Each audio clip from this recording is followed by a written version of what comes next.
Assalamualaikum warahmatullahi ta'ala wabarakatuh. Alhamdulillahirrabbilalamin. Wassalatu wassalamu ala ashrafil anbiya wal mursalin wa ala alihi wa sahbihi ajma'in. Rabbi syrah li sadri wa yassir li amri wahlul 'uqdatam min lisani yafqahu qawli. Rabbi zidni ilma warzuqni fahma. Saya Ustazah Wan Mahiah binti Wan Endut dari SMK Abdul Rahman Talib Kuantan.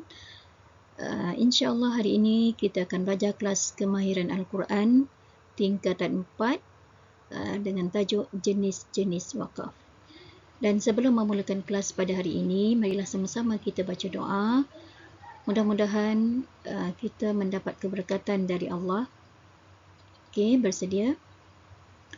Allahumma arhamna bil Quran waj'alhu lana imaman wa nuran wa hudan wa rahmah.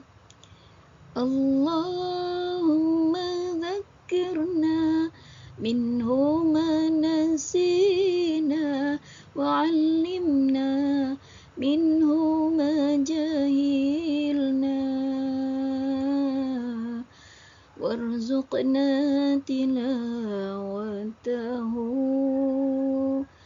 ana al-layli wa atrafan nahar waj'alhu lana hujjatan ya rabbal alamin.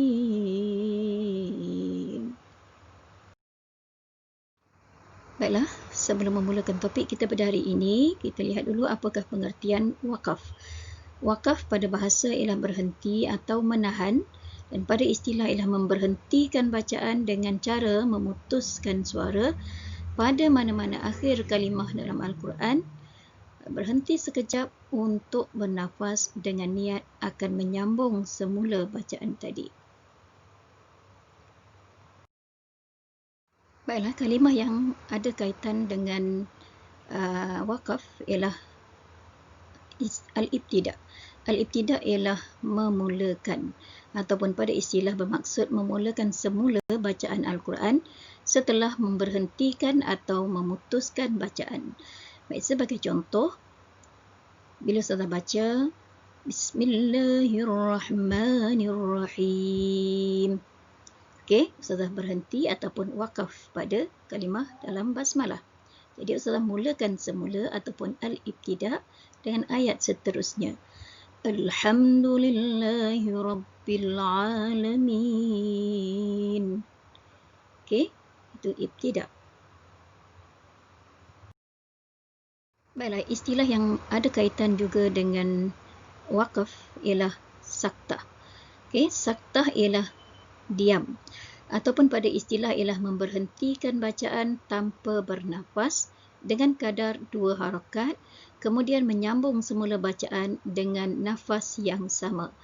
Okey, sebagai contoh, apabila Ustazah baca ayat dalam surah Al-Mutaffifin, kalla bal rana ala qulubihim ma kanu yaksibun.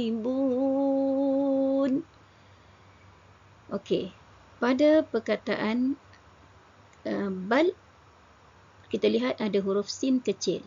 Okey, huruf sin kecil itu menunjukkan tanda bacaan bagi saktah. Jadi kalau kita jumpa huruf sin kecil sebegini, hendaklah kita memberhentikan bacaan dengan kadar 2 harakat dan meneruskan semula bacaan dengan nafas yang sama. Sekiranya kita menggunakan nafas yang lain, bermaksud kita wakaf bacaan di situ. Okey, jadi saktah ialah memberhentikan bacaan dengan kadar 2 harakat dan meneruskan semula bacaan dengan menggunakan nafas yang sama. Okey. Okey, satu lagi ialah istilah al-qat'u yang bermaksud potong. Dan pada istilah ialah memberhentikan bacaan Al-Quran untuk membacanya semula pada masa yang lain. Sebagai contoh, sekiranya Ustazah baca surah Al-Ikhlas. Bismillahirrahmanirrahim. Qul huwallahu ahad. Allahus samad. Lam yalid wa lam yulad. Walam yakul lahu kufuwan ahad. Sadaqallahul azim. Okey, kemudian saya tutup Al-Quran dan membaca Al-Quran semula pada masa yang lain. Okey, itulah yang dimaksudkan dengan Al-Qat'a. Baiklah, kita teruskan dengan jenis-jenis wakaf, iaitu ada 4. Wakaf ikhtibari, wakaf intizari, ittirari dan ikhtiyari. Wakaf ikhtibari ialah ujian, iaitu wakaf pada mana-mana tempat dengan tujuan menguji bacaan seseorang atau menerangkan sesuatu. Sebagai contoh, sekiranya saya baca Bismillahirrahmanirrahim. Alhamdulillah. Okey, dan kemudian saya terangkan Alhamdulillah bermaksud segala puji bagi Allah. Kemudian saya teruskan semula bacaan Alhamdulillahi Rabbil Alamin. Okey, itu wakaf ikhtibari, kita berhenti dengan tujuan menerangkan sesuatu. Kemudian yang kedua, wakaf intizari, iaitu intizar maksudnya menunggu, ataupun wakaf tangguh yang dilakukan kerana membaca wajah qiraat yang lain. Sebagai contoh dalam surah Al-Fatihah, riwayat Qalun membaca kalimah alaihim dengan 2 wajah. Okey. Siratal ladzina an'amta 'alaihim ghairil maghdubi 'alaihim waladdallin. Dan wajah yang kedua, Siratal ladzina an'amta 'alaihim ghairil maghdubi 'alaihim waladdallin. Okey, jadi wakaf di situ ialah wakaf intizari. Baik, yang seterusnya ialah wakaf ittirari. Ittirari bermaksud terpaksa. Wakaf secara terpaksa disebabkan kehabisan nafas atau rintangan yang datang seperti bersin. Okey, saat kita sedang membaca Al-Quran tiba-tiba terbersin. Okey, itu adalah wakaf ittirari. Dan yang terakhir wakaf ikhtiyari. Ikhtiyari bermaksud pilihan, iaitu wakaf dengan sengaja pada mana-mana tempat yang diharuskan kita wakaf.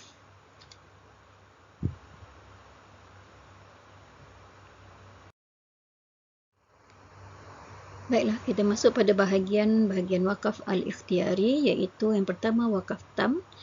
Tam bermaksud berhenti yang sempurna, iaitu wakaf pada kalimah yang tidak ada kaitan dengan ayat selepasnya dari segi makna dan lafaz, dan biasanya berlaku pada akhir ayat atau pada akhir surah.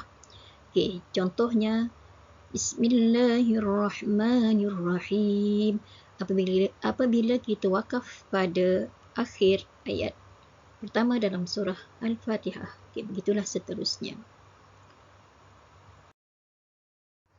Baik, yang kedua ialah wakaf kafi yang bermaksud berhenti yang memadai, iaitu wakaf pada akhir kalimah yang ada kaitan dengan ayat selepasnya dari segi makna sahaja, tidak pada lafaz. Sebagai contoh, Alhamdulillahi Rabbil Alamin. Okey, saya berhenti kat situ.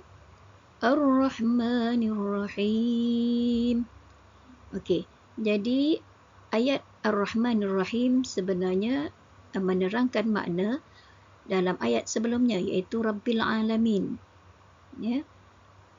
Sifat Ar-Rahman Ar-Rahim ataupun Allah yang Maha Pemurah dan Penyayang, merupakan sifat pada Rabbil Alamin dalam ayat sebelumnya.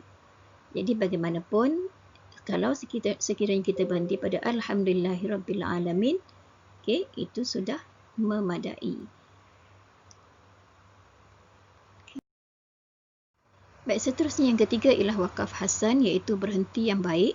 Wakaf pada kalimah yang ada hubungan antara ayat sebelum dan selepasnya dari segi lafaz dan makna.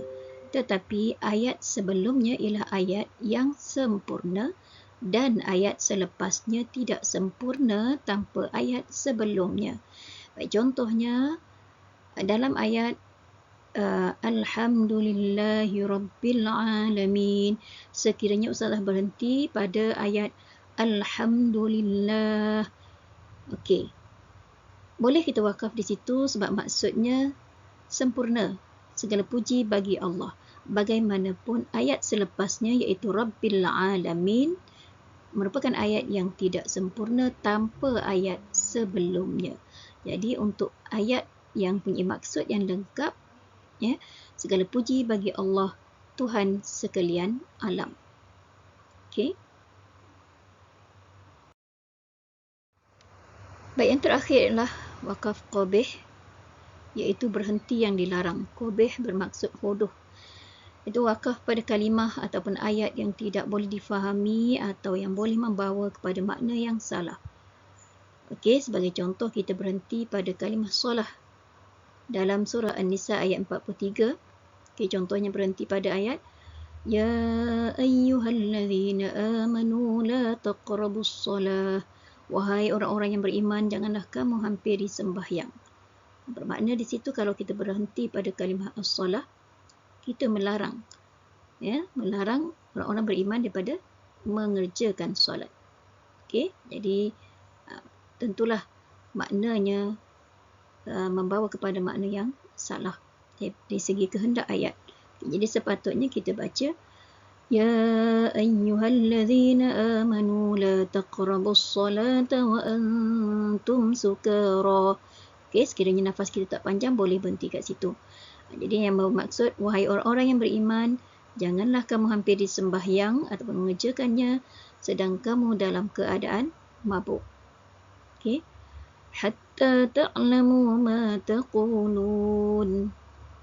Lebih elok kalau kita ibtidak dari La taqrabus salata wa antum sukara hatta ta'lamu ma taqulun. Janganlah kamu hampiri solat dalam keadaan kamu mabuk sehinggalah kamu sedar dan mengetahui akan apa yang kamu katakan. Okey, jadi hati-hati dalam mewakafkan bacaan kita. Mudah-mudahan kita dapat membaca ayat dengan betul mengikut hukum tajwid. Jadi untuk akhirnya, insya-Allah kita akan teruskan pelajaran dalam bab wakaf dalam kelas yang lain. Sehingga itu, wabillahi taufiq wal hidayah. Wassalamualaikum warahmatullahi taala wabarakatuh.